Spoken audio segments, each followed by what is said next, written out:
Hello and welcome to Book Journal here on P&B TV Abuja with me, Alhamdulillah Lawrence, of course, where we bring you all the latest discussions circumnavigating around books and, of course, as we've heard from all our previous introductions, the importance of reading. Of course, we've been exploring the latest novel written in 1958 by the great African writer Chinua Achebe, Things Fall Apart, a very incredible and, of course, mind-blowing book which we are exploring for you all listeners and, of course, our viewers around the world. And, of course, to do the judgment to that, I don't usually have it alone. I am here with a very aesthetical damsel, by the way.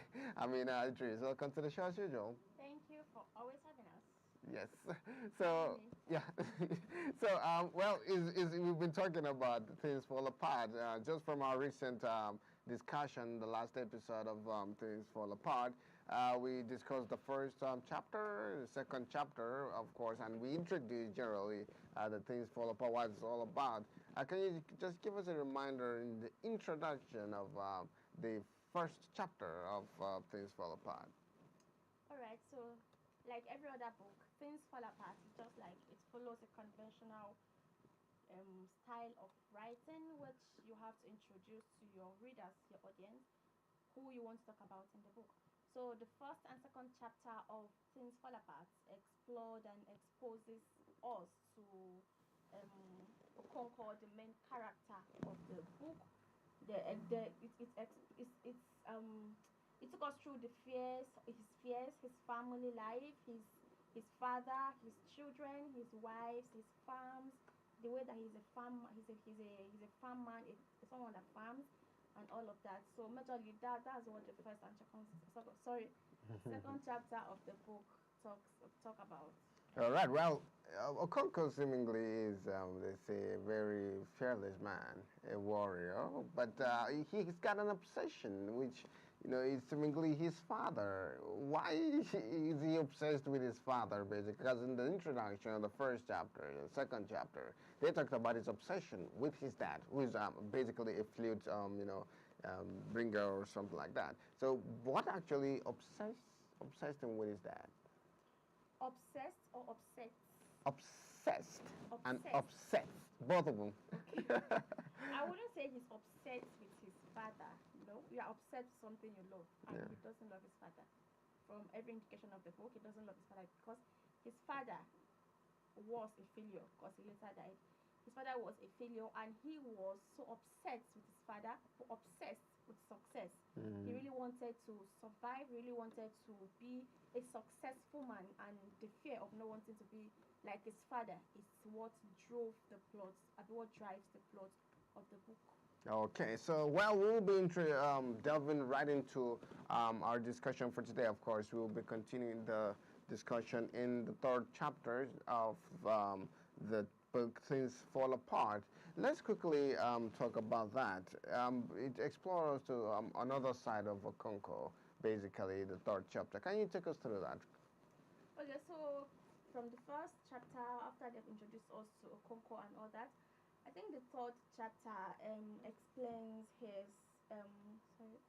his father's failure and how he was so obsessed with success. He wanted to survive by all means. He married so many wives. In the third chapter, they took us back to Okonkwo's childhood, where Okonkwo went to the most successful man in his community to go and ask for seed yam that he could plant so that he could thrive. So when he went to the man, even though young stars from the community earlier came to him for the seed yam, he didn't give them, but he gave Okonkwo because of his determination. So when he gave Okonkwo this seed yam, Okonkwo planted the yam, but unfortunately that year the land was not good for cultivating. So the yam did not come out the way it's supposed to come out, but that did not affect his determination to succeed.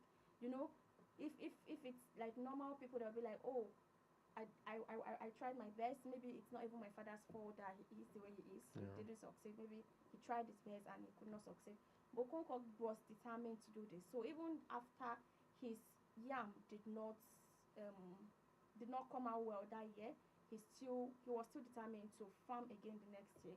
And according to the law in the community at that period, if you take a seed yam from someone, you give a third second third of the yam of your Yeah, harvest yeah. to the person, like you take quarter and give the person almost everything. Yeah. So that still did not stop him. So he just goes on with a quarter of what he plants, what he God. his sweat. Yeah. He just goes home with a quarter of it to his mother and his siblings. Then he wasn't married, and his father, who is obviously a failure.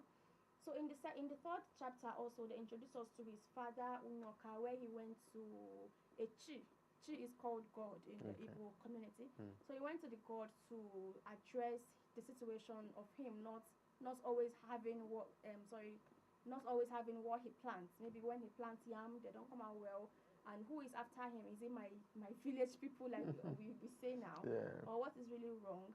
Then the tree now told him that nothing is wrong with any your farm or your land. That the problem is you. You are a very lazy man, so you should go and work hard, act like a man, and everything will come out well for you.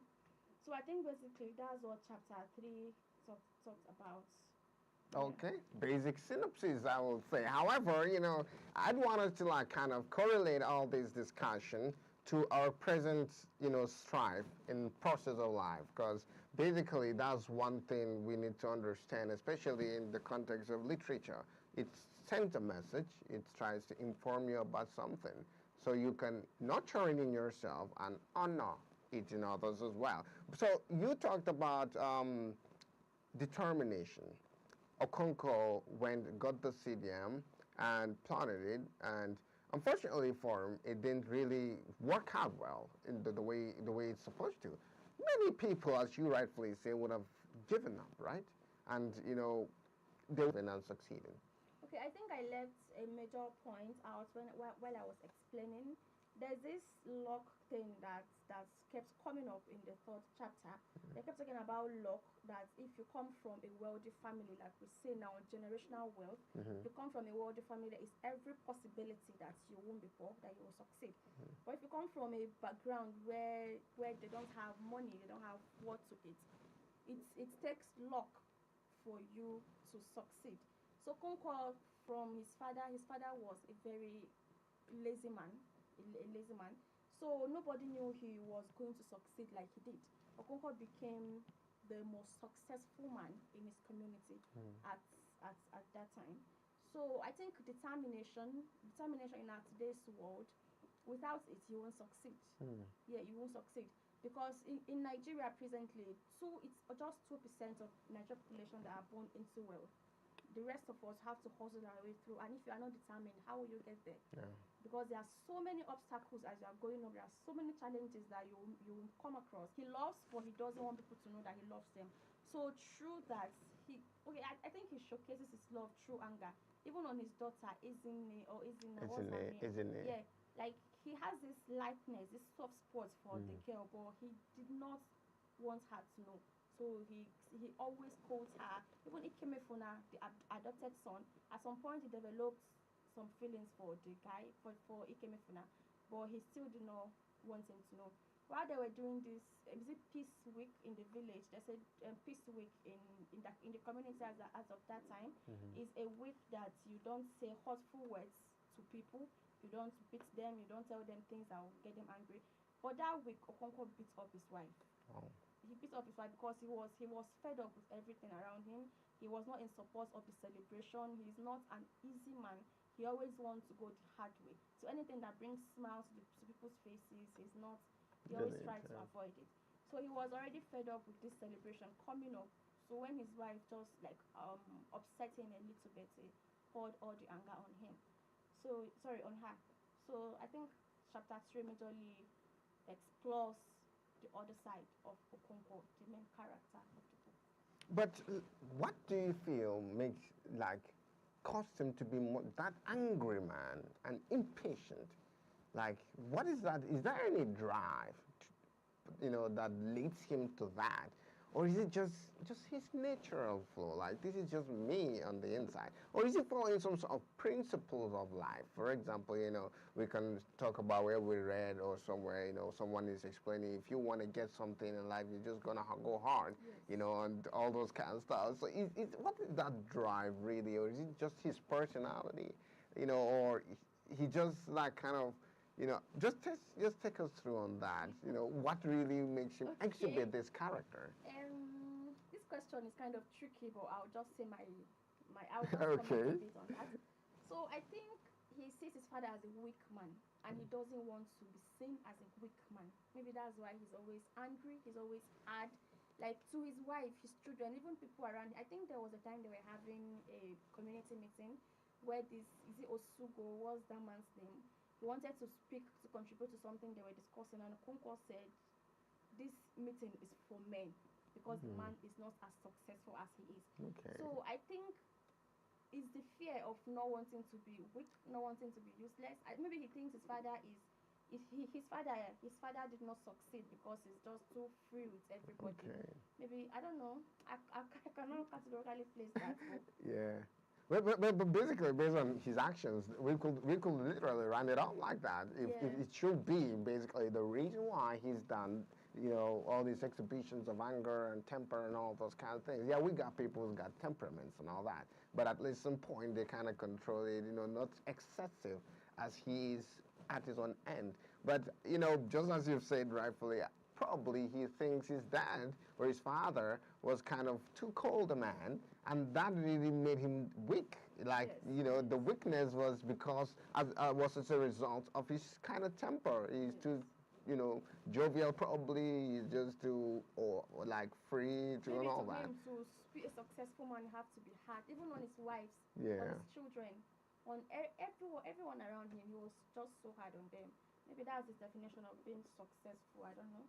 Okay, so let's just take on well with that as it is. But before we continue, we're gonna take a short break, and when we come back, we're gonna wrap it up on the other chapter of Things Fall Apart. Still Book Journal. Go nowhere. We'll be right back.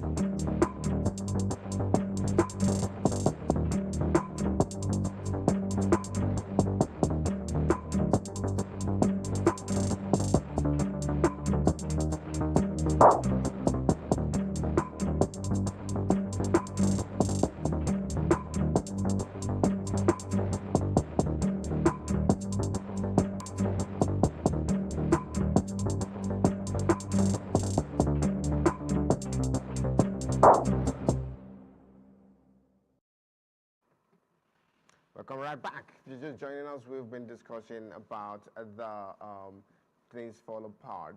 And yeah, of course, we've been talking on Okonko, of course, the man, the fierce man, the feared man, the angry man, the temperous man, and of course, a man who, well, I wouldn't use the word resent his father, but doesn't want to be like his father, who he feels his father was a weak man, and that was a hindrance to his father's success. He had taken another route of being hard on himself and, of course, on those people around him for him to succeed and be that great man that he became.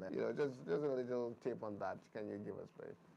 Okay, I think chapter 4 extends what chapter 5 Yeah. extends what chapter 4 already explored, which is his anger.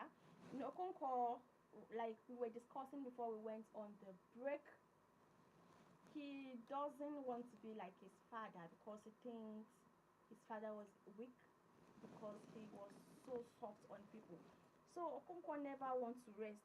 Maybe I should put it that way.